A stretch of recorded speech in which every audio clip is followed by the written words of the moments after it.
and it's good to be out with you tonight. Um, we're having painting done next door, so that building is unusable this week. But we're flexible, and it's good to be able to get together. This is session 17 of our End Times Bible study. Today is November the 1st, 2022. And 2 weeks ago in session 15, I passed out a document on what happens in the middle of the week, all of the events. And so based on that, I put together this handout from last session, number 16, this timeline worksheet. And what I attempted to do in this worksheet is along this 7-year timeline, the start, the middle, and the end, to try to just plug in verses that tells what happens at each point along that timeline. It is not complete. There are other verses that are also very important that we could include in each of the 3 columns, but there is enough in each column. I think last time I asked you to handwrite a few verses in the first column. And then the second column represents 2 sessions ago when we discussed what happens in the middle of the week. But I just thought it would be good to put all of this together in one document because there really is so much in the Bible about eschatology, the end times, that so many of these sessions I have gone home. Most of you are nice enough to say good things about what you heard, but I go home and I say to myself, I would have been confused if I was sitting there. You know, there's got to be just a better way, easier way, a simpler way, a clearer way of presenting instead of just getting up and trying to throw out as much information as I can. And then I get these texts the rest of the evening from Ruth asking questions about the lesson. And I'm trying to reply to her. In the next couple of days, we're communicating with each other, and I enjoy it. But it tells me I'm not getting the points across clear enough, distinct enough, maybe. And so it's not my goal to just get up and try to show you how much I have learned, how much I know, how many verses I can refer to. If you looked at my office at home, I have a whole complete single shelf, I don't know how many books it is, of eschatology books written by presidents of seminaries, PhD professors, and leading ministries around the world. And they're all sharing their opinions and throwing lots of, so I'm reading these books throughout my life, and something really struck me that I want to deal with tonight. The second sheet that I gave to you tonight, session 17, is basically 12 key points from the first 2 columns of the other document. And even though I've already taught a separate lesson on each of these 2 columns, what happens at the start, what happens in the middle, these 12 points are attempting to try to blend those 2 together and clarify them to some degree. My goal for tonight, Gary Sr. has been doing his best to help me, but I'm not very helpable. But he's told me a few times, I passed these out, they have maybe 12 major points, and I'm trying to rush through them and go all over the Bible. He says, your handouts are really interesting, but we don't really expect you to have to go through the whole thing in one session. But that's the pressure I put on myself. And so my goal for tonight was to at least get through half of these, and then next session, the other half, and go a little bit slower, a little bit more clarity, I hope, to each point. But to tell you the truth, as I put my final thoughts together before coming tonight, I don't know how much past point one I'm going to get. And this lesson tonight will be different than the other lessons. I don't know if it's because of Andy being here and Cherie being in rehab, or B calling me yesterday to tell me about her sister dying suddenly, or the Lord knew Tony was going to be here tonight. I don't know what it was today, but the thoughts that developed in me today from this document was mostly about point number one. And I had it up on the board last session, Daniel 10:12, as our text, and I didn't even read it last session. So I'm going to start with it tonight. And actually, I'm going to read maybe all of Daniel chapter 10, because it's one of the most overlooked chapters in the book of Daniel. But I think it may be the key to the whole book of Daniel, is Daniel chapter 10. Because what Daniel chapter 10 is telling us is why God chose Daniel to reveal these things to, how he revealed it to Daniel, and what kind of spirit did God develop in Daniel that he would be the vessel that all this information would go through. And all these readings we're doing in Daniel is simply because we're actually going through Matthew 24, believe it or not.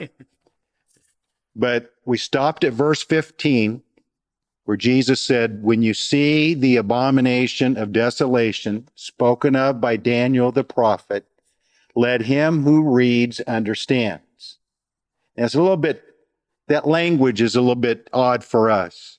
But translated, Jesus is saying, stop right here.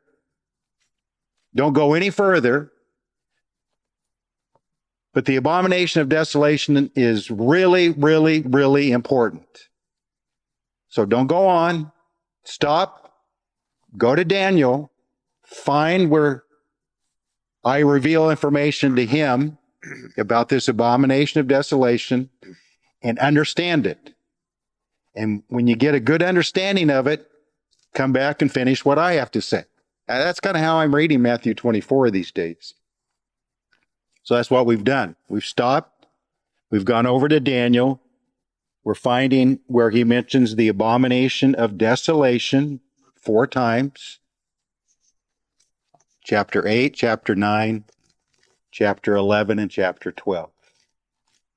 So there's a lot in there about it. And I'll get more into that in point 8, which certainly won't be tonight.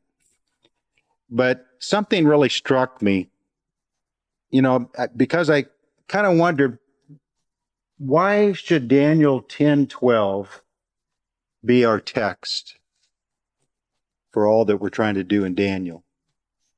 And so I want to read that, but then I'm going to go back up to the first verse. So tonight, instead of just trying to throw out as much information as I can in one session, maybe it's going to be a little bit more pastoral, a little bit more to the spirit, more than to the head,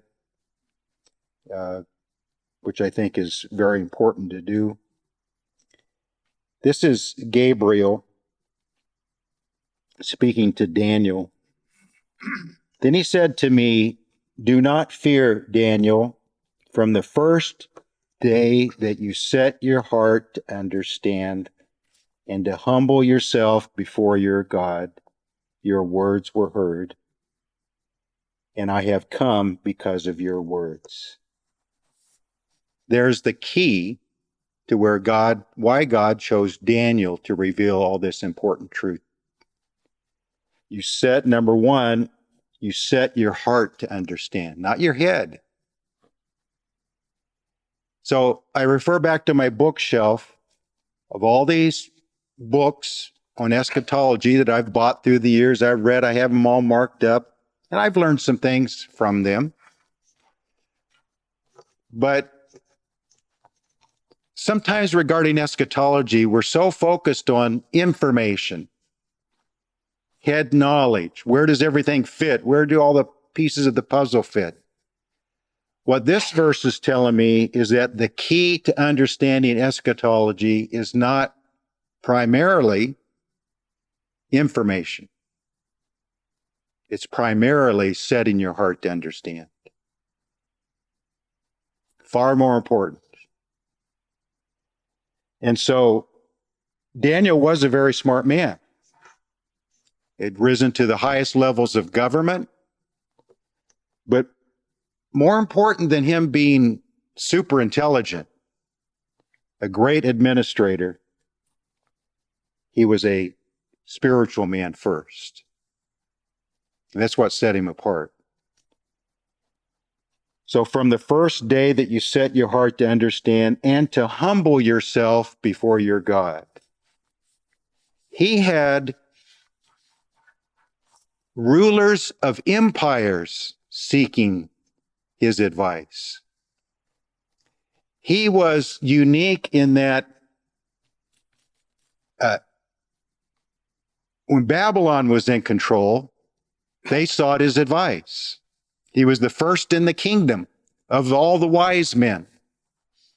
The Hebrew word that I've come to love the last several years is maskilim, M-A-S-K-I-L-I-M. Anytime a Hebrew word has I-M on the end, that means it's plural. So it means just a group of wise men. Maskil is wisdom, or it's used a number of times in the book of Daniel. Let me show you where it's used. For instance, in chapter 11, verse 33. And those of the people who understand shall instruct many. That's maskilim, those who understand. In chapter 12, verse 3, those who are wise shall shine. Those who are wise is the Hebrew word maskilim. In verse 10, the last half of it, none of the wicked shall understand, but the wise shall understand.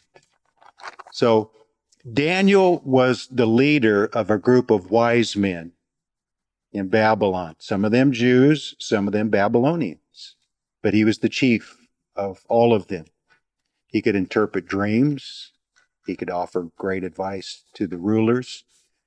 But the unique thing about Daniel, as far as just politics is concerned, that's extremely rare in history, maybe the only example that I know of, is when the Medes and Persians overthrew the Babylonians and they became the leading empire, Daniel was retained. In all of history, when you wipe out an empire, you conquer them and you take over, first thing you do is you wipe out all the leadership, put them in prison or do whatever you want to with them. But you can't trust them. They were the key advisors to your enemy. And they advised that king against you, how to defeat you. But we see in the first year of Cyrus, the first year of Darius, the Mede, Cyrus the Persian, Daniel was already elevated to the highest position. They just carried him over. There was something about him, a spirit about him. They didn't just see a real smart man. They saw a very wise man. And so Daniel was chosen not just because he set his mind to understand back in 10:12, but he set his heart to understand and to humble yourself before your God. Your words were heard, and I have come because of your words. But Daniel had to wait 3 weeks for Gabriel to get to him. This is one of the most amazing verses, I think, in the Bible of what happens in the spirit world that we're completely unaware of. Gabriel being probably an archangel, he's never called an archangel, but he's normally seen in the same level as Michael, and Michael is called an archangel. And Lucifer was probably an archangel for that matter. But Gabriel, as powerful as he is and was, it says in verse 13, the prince of the kingdom of Persia withstood me 21 days. There was a battle in the heavens, spiritual battle, and some powerful evil spirit was able to delay Gabriel 3 weeks. And even then, it only happened because he says, Michael, one of the chief princes. That's how we know that Michael's not the only chief prince or archangel. He's one of them. So it's not wrong to probably call Gabriel one of the chief princes also. But Gabriel, it was mainly the messenger angel. Michael is the warrior angel. So Michael had to come help him. And nowhere else in the Bible, if you want a side study, do we see this interchange or interconnection between Gabriel and Michael. Nowhere else in the Bible has this kind of deal between the two of them. We see Michael in a few other places in the New Testament. We see Gabriel to Mary and then to Elizabeth, and but we don't see Gabriel and Michael working together in any other place other than the book of Daniel. And so Michael came and made a breakthrough. But then at the end in verse 20, Gabriel says to him, "Do you know why I have come to you? And now I must return to fight with the prince of Persia. I got to fight to get back to heaven. And when I have gone forth, indeed, the prince of Greece will come." Okay, I'm going to go back to verse 1. We're going to read through this quickly. We're talking about maybe the most important thing I can say in all of these lessons, that if you're just looking for information, it may not mean as much to you or people watching the videos or whatever. But the most important thing we could say about eschatology is the kind of spirit you have approaching it. Not the sharp mind that you have, although it helps. But it has to be combined with a good spirit, humility. In the 3rd year of Cyrus, it's hard for me not to stop and chase rabbits. Daniel was probably close to 90 years old at this point. I keep upping it a little bit. I used to say Daniel was maybe 12 or 13 when he was taken into captivity. Then I upped it to about like 15. Now I'm like at least 17, 18 years old when he was taken into captivity, for this simple reason, and it may not make sense to you, but it makes sense to me. He was only in Babylon about a year when he interpreted Nebuchadnezzar's dream. Nebuchadnezzar, as a result, elevated him to first in the kingdom as an administrator. Just in my mind, you don't do that to a kid, no matter how smart he is. So I think by the time he was elevated, he probably was adult age, 18, 21, something like that. So I make him like 17 when he was taken in. So if he was 18 when he interpreted the dream, so Babylon for 70 years, so that makes him, late 80s already. And then this is the 3rd year of Cyrus into the new.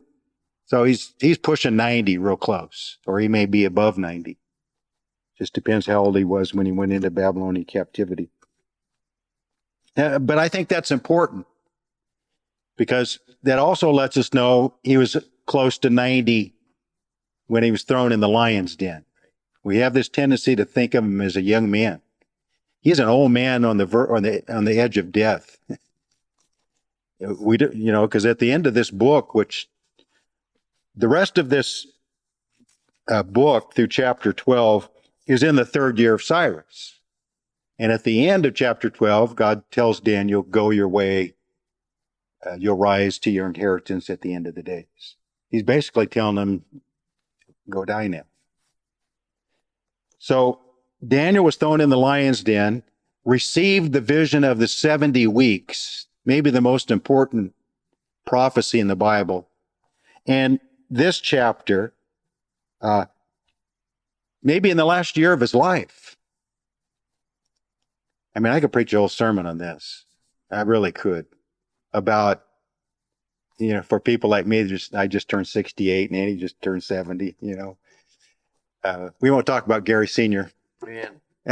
But the best part of your spiritual life can be at the end of your life. It can be.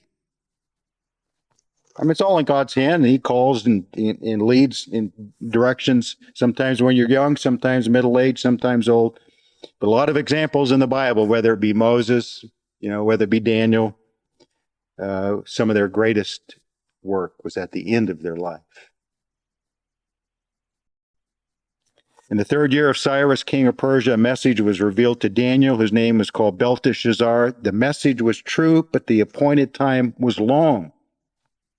And he understood the message, and he had understanding of the vision. In those days, I, Daniel, was mourning 3 full weeks.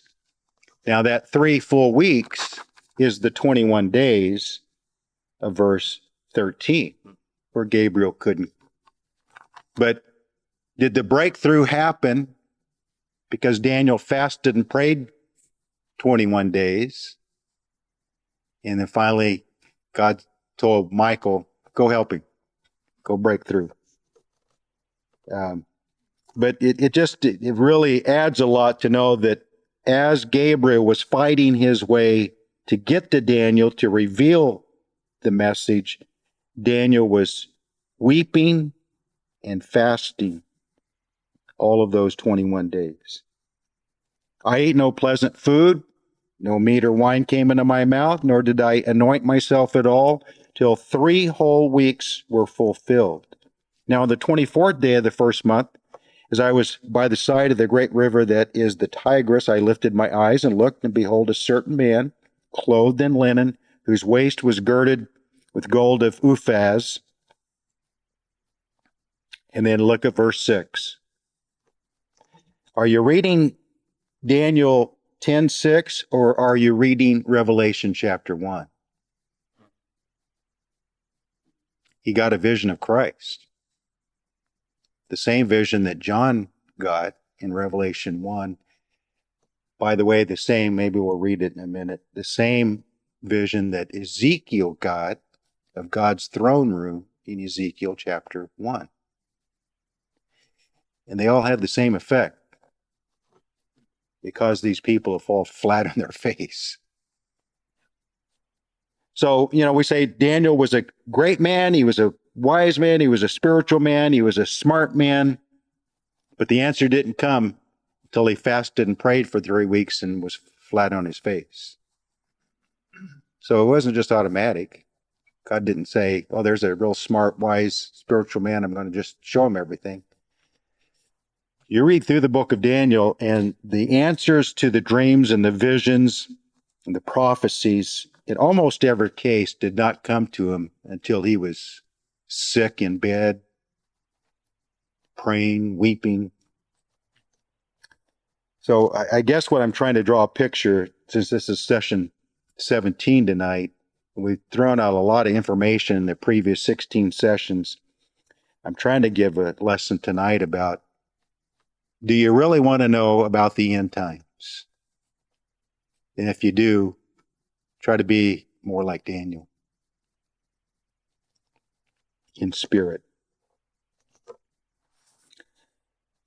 Verse 6, his body was like beryl, his face like the appearance of lightning, his eyes like torches of fire, his arms and feet like burnished bronze in color, and the sound of his words like the voice of a multitude. Let's just stop there and go back to Ezekiel chapter 1, and I'm not going to read just a couple of verses there, but the reason this is important is Ezekiel was the prophet in Babylon at the time of Daniel. We're not told but it seems logical that they knew each other personally, had contact with each other, Bible discussions with each other. But Ezekiel was in Babylon at the same time as Daniel. And this whole dream or the vision is of God's throne room. For instance, in verse 16, the appearance of the wheels and their works was like the color of beryl. That's what Daniel just saw in this man. All four had the same likeness. He's talking about the cherubim. But look down in verse 25. A voice came from above the firmament that was over their heads. Whenever they stood, they let down their wings, and above the firmament, over their heads, was the likeness of a throne, in appearance like a sapphire stone. On the likeness of the throne was a likeness with the appearance of a man, high above it. Which of the Trinity normally appears as a man? Christ. Ezekiel is given a vision of Christ, high on the throne. Also, from the appearance of his waist and upward, I saw, as it were, the color of amber, with the appearance of fire all around within it. From the appearance of his waist and downward, I saw, as it were, the appearance of fire with brightness all around, like the appearance of a rainbow in a cloud on a rainy day. Boy, that draws a picture, doesn't it? So was the appearance of the brightness all around it. This was the appearance of the likeness of the glory of the Lord. And Christ is the glory of God. So the rainbow, the fire, all of that is in Revelation 1 when John sees the vision of Christ. And it's very much like Daniel 10:6, where we have lightning, torches of fire, bronze, sound of his words like the voice of a multitude. So all these men are receiving these glimpses of Christ and the effect that it has on them. And I, Daniel, alone saw the vision, for the men who were with me did not see the vision. Kind of like Paul on the road to Damascus. They heard a sound, but they did not understand the words. But a great terror fell upon them, so that they fled to hide themselves. Therefore I was left alone when I saw this great vision. No strength remained in me, for my vigor was turned to frailty in me, and I retained no strength. That's why I repeat here at Liberty so often, Colossians chapter 2, verse 6. As you receive the Lord Jesus Christ, so walk in him. Or as I interpret it, the same way you received him is the same way you walk in him. I mean, this could be a description of verse 8 of a salvation experience. But he's already been a saved man for a long time. So what it's describing that our walk with the Lord after we're saved is to be by the same principles as what saved us in the first place.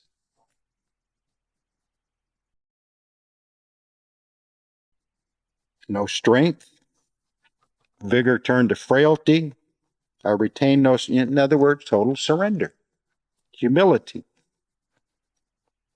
Yet I heard the sound of his words, and while I heard the sound of his words, I was in a deep sleep on my face, with my face to the ground.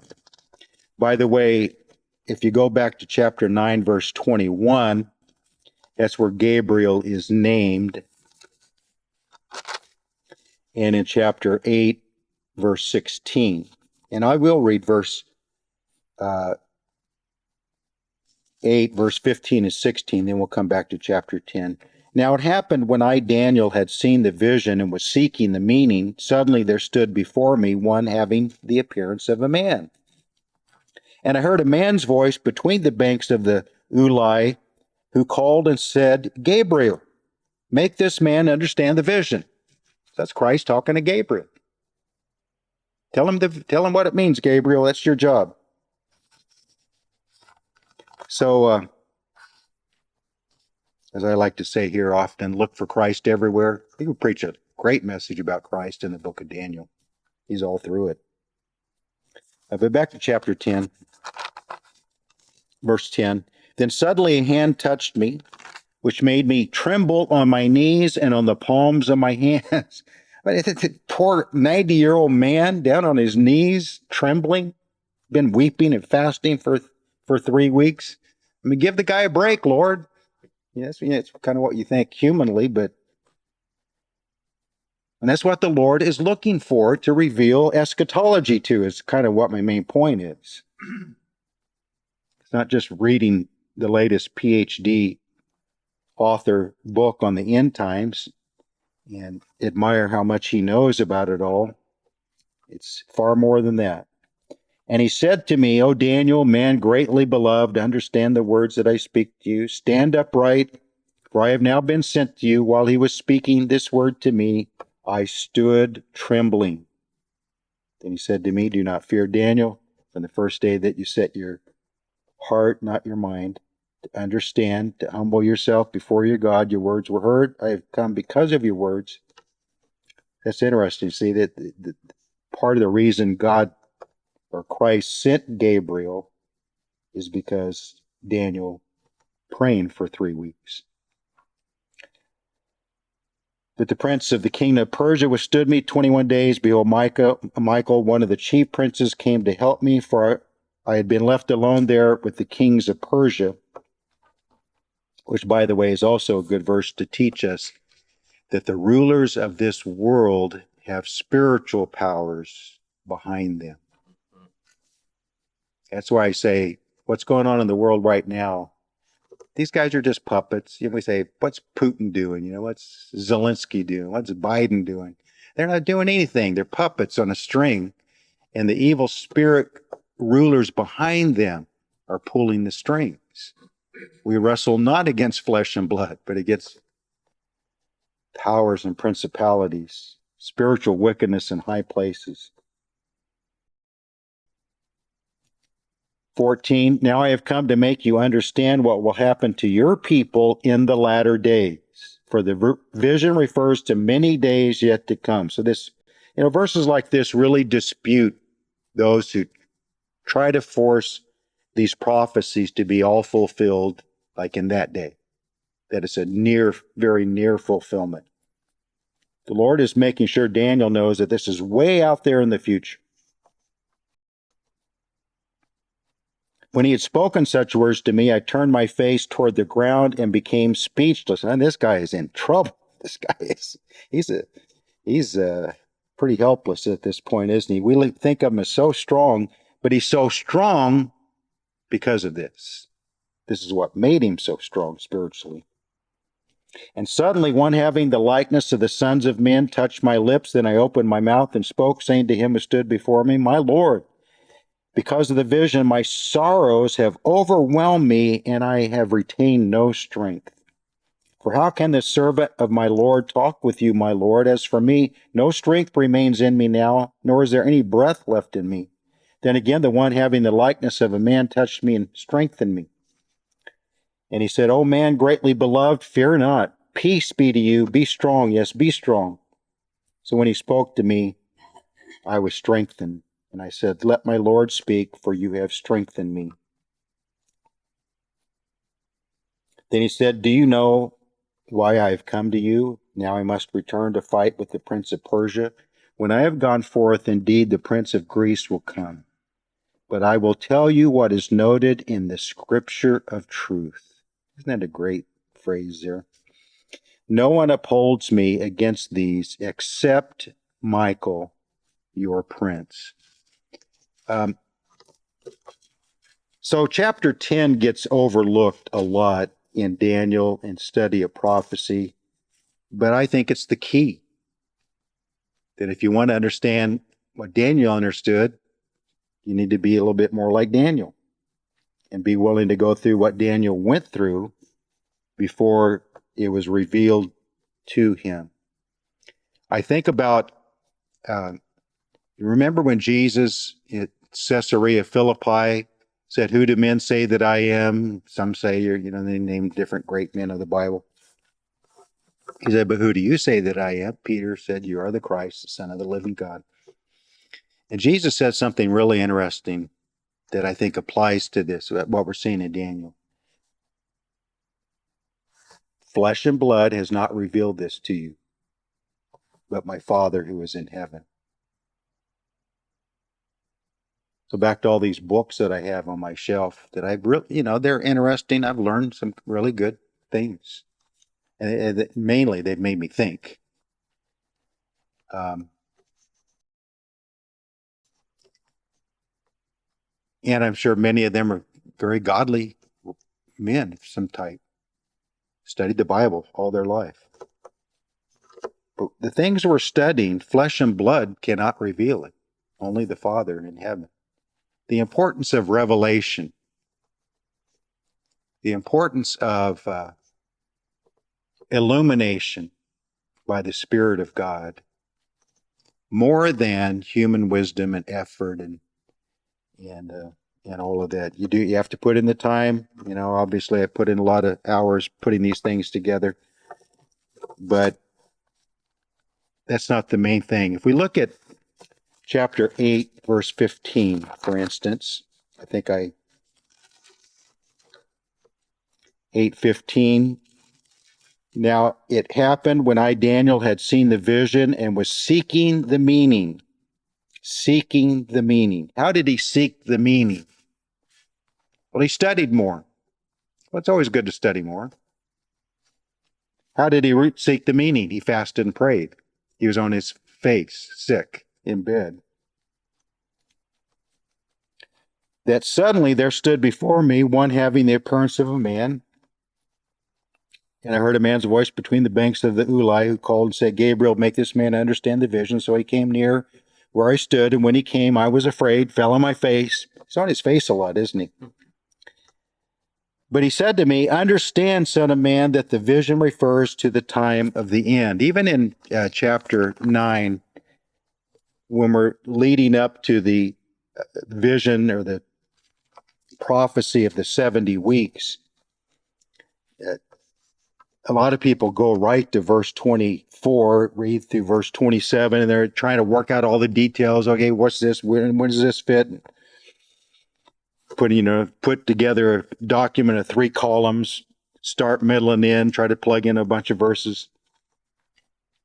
The key to the prophecy of the 70 weeks is the prayer of the first 19 verses of that chapter. For Daniel, even though in our minds he was almost perfect and sinless, godly and holy, but he confessed his own sins and the sins of his people. He identified with the sins of his people, even though he probably was not guilty of those same kind of sins.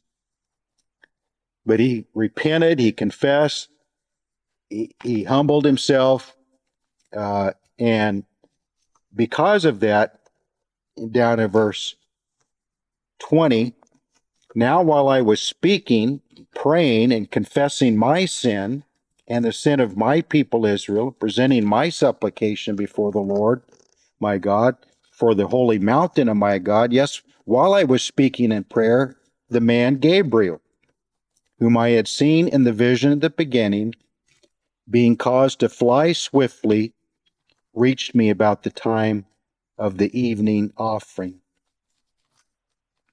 I don't know what to make of some of that language. Said he had to fly extra fast to get there by the time of the evening offering. Does distance mean anything to spirits? What does that mean? He had to fly faster than normal, to get there in time. How many miles did, those are just odd things I think about. And he informed me and talked with me and said, "O Daniel, I have now come forth to give you skill to understand. I will give you skill." There's that revelation, that illumination, not by flesh and blood. At the beginning of your supplications, the command went out. And I have come to tell you, for you are greatly beloved, therefore consider the matter and understand the vision. So the answer came because he confessed and repented and prayed.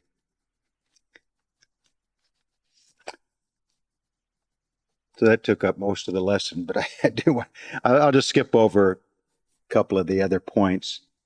Because I mentioned this one last time, point number 2, Daniel 9:27. Since we're already in Daniel 9, we'll just kind of read it again. We've read it a few times, but that's why I have it up here as Daniel 9:27 at the beginning, Daniel 9:27 in the middle, Daniel 9:27 at the end, because the verse speaks to all 3 time points along that 7-year timeline. And so that's why I call it an anchor. You know, if you're studying prophecy or eschatology, it's really important to have anchor points, because there's so much information, and where does it fit and when does it happen? But if you find anchor points to where you say, okay, this puts me here, I know that much at least, then I can start building from there. So 9:27, he shall confirm a covenant with many for 1 week. He had already dealt with the previous 69 of the 70 weeks. Now he's dealing with the 70th week, which we call a period of 7 years. And he's going to confirm a covenant with many for 1 week. I'll just stop right there before I read the rest of this, because I want to include point 3 in this. In chapter 11 and verse 22, it says, with the force of a flood they shall be swept away from before him and be broken, and also the prince of the covenant. It's the only time this guy is mentioned. And verse 23 seems to describe that the Antichrist comes along. It says in verse, so we go back to verse 21, and in his place. In whose place? Well, the guy in verse 20, one who imposes taxes on the glorious kingdom, but within a few days. So he just lasts a short time. He's going to be destroyed by the man in verse 21, which is the Antichrist. But the Antichrist is going to destroy this man not in anger or in battle. So somehow politically, he's going to be able to overcome him and take over, destroy him politically at least, without having to kill him. And he's going to take over whatever that previous man was in charge of, which is one of the 3 that the Antichrist, the 3 horns that the Antichrist takes over. But my point that I'm trying to lead to is that in his place, verse 21, shall arise a vile person, which is the Antichrist. So he takes the place of the man in verse 20. And that man in verse 20 seems to be the prince of the covenant at the end of verse 22. And after the league is made with him, he shall act deceitfully.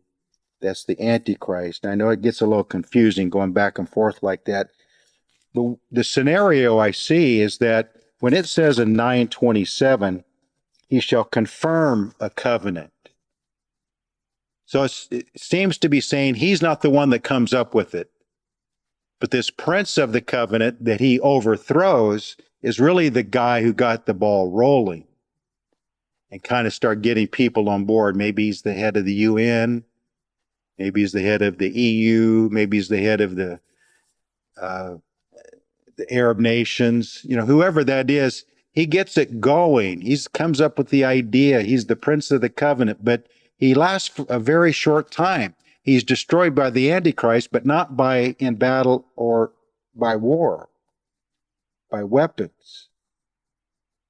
So some other way, the Antichrist sees an opportunity to enter into this deal that's already started and then take credit for it and build on it.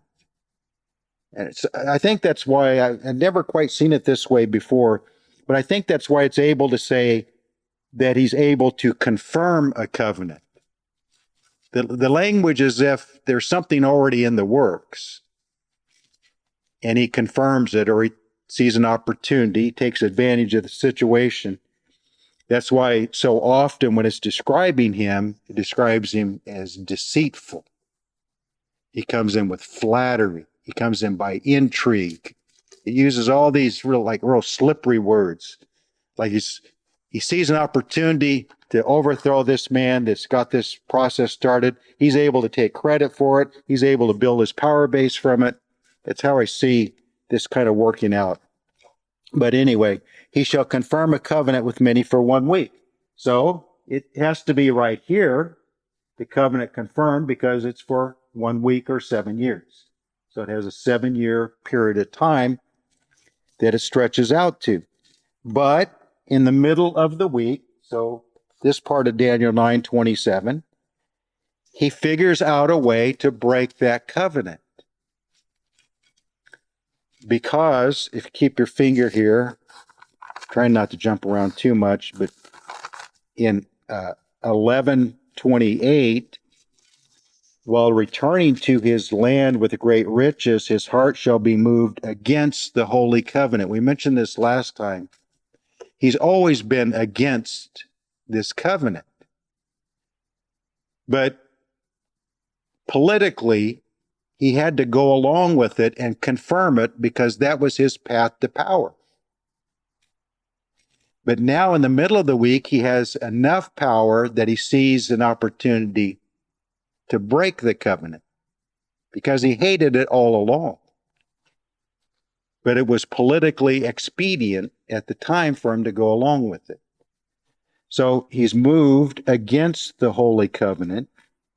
And then in verse 30, for the ships of Cyprus or Chittim shall come against him. So he's going to have some opposition. Therefore he shall be grieved, really upset about all this, and return in rage against the Holy Covenant. So now he's really fired up against the Holy Covenant, the one that he had confirmed and agreed to, but he hated. But now he figures he has enough power and opportunity to break that Holy Covenant. That's in the middle of the week. So back to 9:27. In the middle of the week, he shall bring an end to sacrifice and offering, which is just language meaning he's going to deny Israel what he had agreed to in the beginning, whatever it involves. It's not only about sacrifice and offering. It's about all the terms of the covenant that was agreed to. This represents that. And on the wings of abomination shall be one who makes desolate. That's the abomination of desolation. Even until, so that anytime the word until is used, that means it's stretching out some time into the future, until the consummation. So the consummation is at the end of the 7 years, is determined, is poured out on the desolate or desolator. So point number 2 is simply that Daniel 9:27 serves as an anchor to keep us grounded. Or maybe another way of saying it, it's an anchor for all 3 columns on this one document, the timeline worksheet. So that's why one of the first verses I have in each column is Daniel 9:27 with arrows to the next one, because that single verse captures all 3 time points along that 7 years. So that's an anchor. So you start building on that. And then I already mentioned 11:22 in point 3. A treaty or a covenant is already in the works that the Antichrist sees as an opportunity to take over. And I read those verses, chapter 11, 21 through 23, and he confirms it or makes it strong as his way to gain power. So just a couple of verses along this line. In 8:25,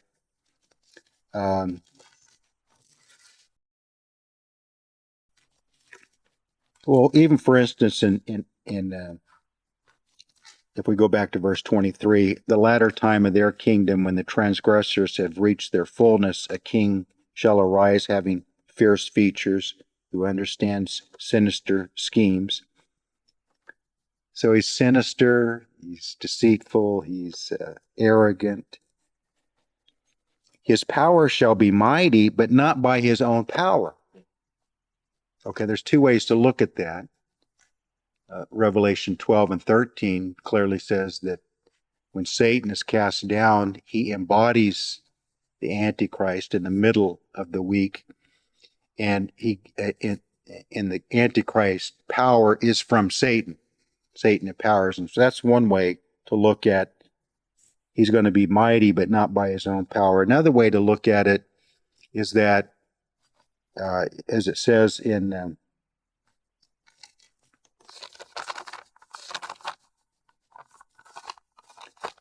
I know I'm making you jump around a little bit, but as it says in 11:23, after the league is made with him, he shall act deceitfully. There's that deceitfulness.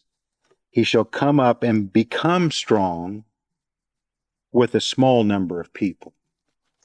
So the idea of he's not mighty in himself, he's a little horn, as he's described in the beginning. He's an opportunist, a political opportunist with skills and abilities to see ways to gain power, but he doesn't start out powerful. That's why I've never accepted people come along trying to say the Pope is the Antichrist, Kissinger is the Antichrist, Obama's the Antichrist.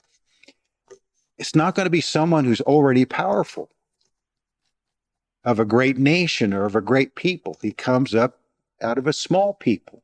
He has no power in himself, but he's a really great manipulator and is able to move up the ladder quickly because of his political skills. So back in 8:24, his power shall be mighty, but not by his own power. He shall destroy fearfully and shall prosper and thrive. He shall destroy the mighty, also the holy people. And then look at verse 25.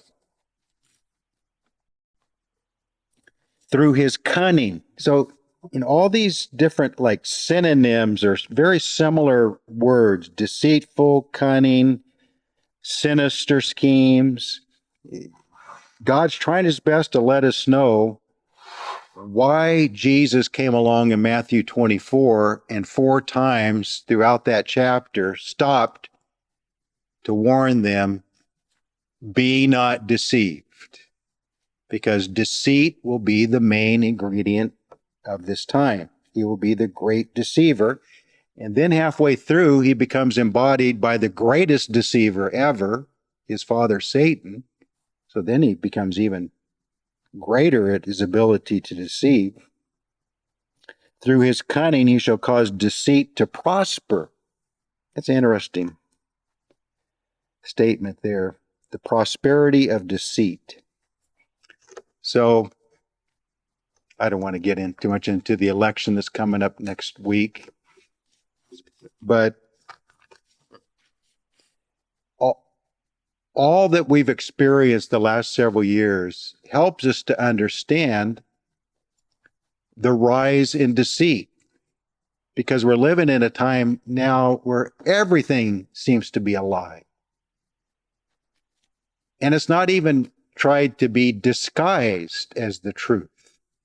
It's just like brazen lies. And then if you challenge me, I'll double down. It's a weird time we're living in. And if you think, if that could be multiplied several times over under the Antichrist, we like to think that Twitter, we like to think that with the election next week, that a lot of things are going to be cleaned up. At the best, it might be a very temporary reprieve, very temporary. The general trend is going to continue, heading toward more and more deceit. He shall magnify himself in his heart. He shall destroy many in their prosperity. He shall even rise against the prince of princes, but he shall be broken without human hand. Because how will he be broken? Oh, some character on a white horse with a sword goes out of his mouth in Revelation 19 and destroys the Antichrist. So we got through, what do you know? So we got through 4, 5. We actually got 6. We did get through 6. I did it without realizing it. So next session we'll start at point 7, and then after that next session we'll jump into the third column, what happens at the end of the 7 years. That will probably take a couple of sessions, and that'll get us through the end of the year. It'd be a good way to end the year talking about that. I'm going to stop the recording so we